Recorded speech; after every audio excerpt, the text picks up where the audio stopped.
ओम सर्व सौभाग्य संदोहे ब्रह्मानंद पयस्विनी रामकृष्णार्चिते शुद्धे शारदे त्वां नमाम्यहम्.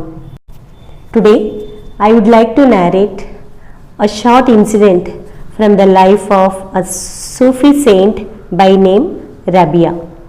Once Rabia was very sick. Two holy men visited her. One of them said, "If a person's prayer is pure, he endures God's chastisements." The other said, "He who loves his master's choice, he rejoices in God's chastisements."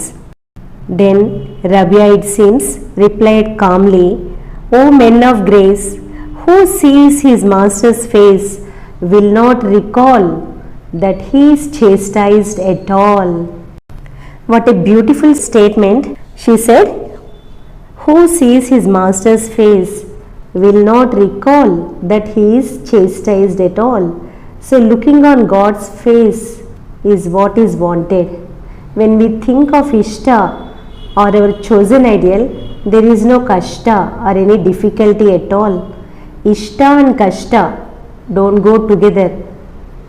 We are too possessive of our happy moments, and while trying our best to avoid the tribulations, cling to them all the same and become possessive of them. Shall we while away our time in trying to avoid the tribulations and trying to amass our happy moments? If we are conscious of our higher goal, we wouldn't bother both. Rabia, it seems, would pray, "O my Lord, if I worship Thee from fear of hell, burn me in hellfire. If I worship Thee from hope of paradise, exclude me from paradise. But if I worship Thee for Thine own sake, then withhold not from me Thy eternal beauty." There are many similar shlokas in the stotras composed by our great saints in India.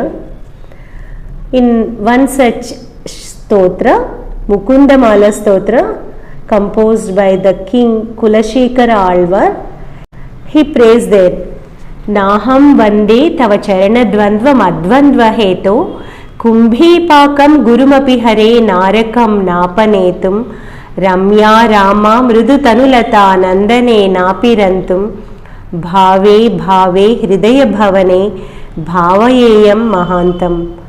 Oh Lord, it's not to be saved from the dualities of life like pain, pleasure, etc., or the grim tribulations of the Kumbhipaka hell that I pray to your lotus feet. Nor is my purpose to enjoy the heavenly pleasures that I pray to Thee.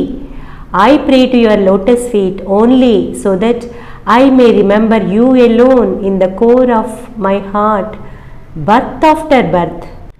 He says in the next verse, "Nastha dharme na vasu nichaye naiva kamopabhoge yadyad bhavyam bhavatu bhagavan purva karmanurupam etat prathyam mama bahumatam janma janmantarepi tvat padambhoruha yugagata nischala bhaktirastu."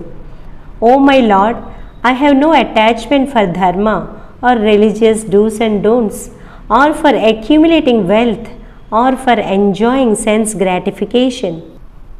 Let these come as they inevitably must in accordance with my past deeds, but I do pray for this most cherished boon. Birth after birth, may I have unflinching devotion towards your lotus feet. The same poet says in the same composition, "Diviva bhuviva mamastu vaso narakeva narakantaka prakamam avadhirita sharadaravinda charanau maranepi santatam chintayame." Let me reside either in the realm of demigods, in the world of human beings, or in the hell, as you please. I pray only that even at the point of death, I may cherish your lotus feet. There are wonderful such shlokas by different saints in their compositions.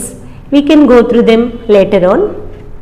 If we repeat these shlokas every day and feel them, we would like to give our precious time in thinking of God rather than whiling away in pleasures or in avoiding the tribulations. Now let's reflect. This was the secret behind our Holy Mother's forbearance. If we look at her period of life in Nahabat in Dakshineshwar, she was so immersed in japa and enjoying the holy company of Thakur, though from a distance, though only through the holes of the bamboo curtain. Her mind was so immersed in the divine joy that she never recalled the tribulations that she seemed to undergo during her period of stay in Nahabat. They never seemed to be tribulations in her eyes. She only recalled that it was as if a pitcher of bliss full to its brim was placed in my heart when I was residing in Dakshineshwar. Let us recall this particular state of mind of mothers every day. This would uplift our minds a lot. Jai Ma.